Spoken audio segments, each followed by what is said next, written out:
और बंगाल से एक बड़ा इंटरेस्टिंग नाम देवेंद्र पाठक ने बताया, भोजपुरी गायक पवन सिंह का।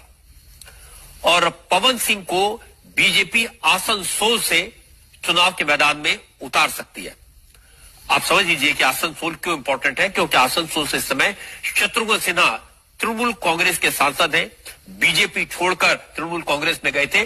देवेंद्र, ये जो सबसे ज्यादा चौंकाने वाला नाम है और इंटरेस्टिंग नाम है पवन सिंह का, और बड़े सुपरस्टार है, तो शत्रुघ्न सिन्हा को हराना है, ये तय है। निश्चित तौर पर रजत जी, और ये बहुत दिलचस्प नाम है और शत्रुघ्न सिन्हा के लिए बहुत ज्यादा मुसीबत रहेगी इस नाम के सामने आने के साथ ही। जैसा कि आपने बताया कि आसनसोल में बहुत ज्यादा पूर्वांचल के यानी कि बिहार और पूर्वी उत्तर प्रदेश के बहुत सारे वोटर्स हैं, और शत्रुघ्न सिन्हा बिहारी बाबू की जो छवि रखते हैं, उन्होंने बहुत आसानी के साथ पिछले चुनाव में उसका फायदा उठाया। पवन सिंह के जाने के बाद जो कि अच्छे सिंगर के तौर पर, अच्छे फिल्म कलाकार के तौर पर भोजपुरी में अपनी